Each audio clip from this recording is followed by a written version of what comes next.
આજે હું શેર કરીશ તમારી સાથે આલુ ચાટ બનાવવાની રેસીપી। તો એ આગળ મેં બટાકા બાફીને લઈ લીધા છે। હવે આપણે એને છોલી લઈશું। અહીંયા બટાકા છોલી લીધા છે। હવે આપણે કટ કરીને એને તળી લઈશું। આ રીતે આપણે કટ કરી લઈશું।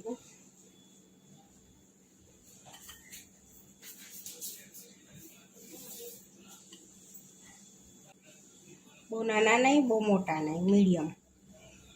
આ રીતે કટ કરી લીધા છે। હવે આપણે ફ્રાય કરી લઈશું એને। અહીંયા એક પેન લઈ લીધી છે, એમાં થોડું તેલ એડ કરીશું આપણે। અહીંયા મેં થોડું તેલ એડ કર્યું છે। હવે તેલ ગરમ થઈ ગયું છે, આપણે ફ્રાય કરી લઈશું એને।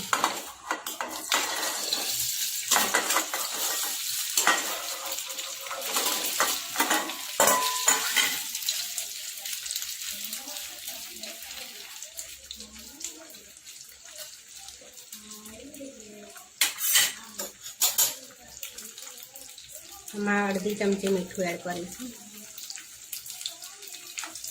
તો બટાકા તીખા ના લાગે।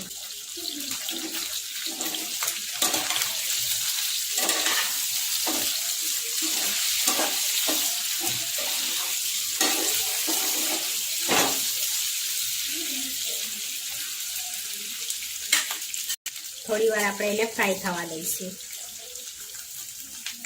તો બટાકા ફ્રાય થઈ ગયા છે। હવે તેલમાંથી આપણે કાઢી લઈશું।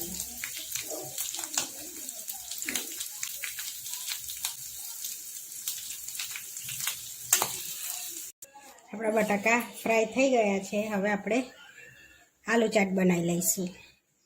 હવે આપણે એક બાઉલમાં કાઢી લઈશું। હવે એડ કરીશું ટામેટું, થોડી ડુંગળી, થોડા લીલા મરચાં, થોડા ધાણા,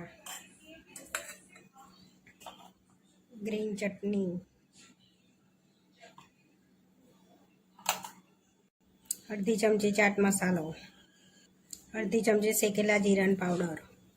હવે અંદર એડ કરીશું થોડું મીઠું, થોડું લાલ મરચું, થોડું સંચર। હવે એડ કરીશું અંદર થોડું ચવાનું ગાંઠિયાવાળું, આમલીની ચટણી અને ઝીણી સેવ એડ કરીશું। હવે મિક્સ કરી લઈશું આપણે।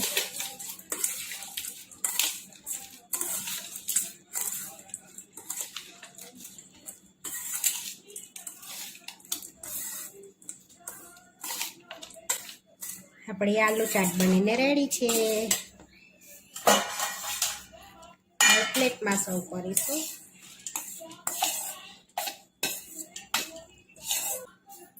હવે ઉપરથી ટામેટા, ડુંગળી, મરચાં ને ધાણા એડ કરીશું। થોડું ચવાનું એડ કરીશું ગાંઠિયાવાળું, ઝીણી સેવ એડ કરીશું,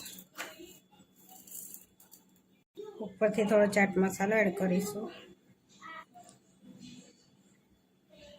અને એક ચમચી ખજૂર આમલીની ચટણી એડ કરીશું।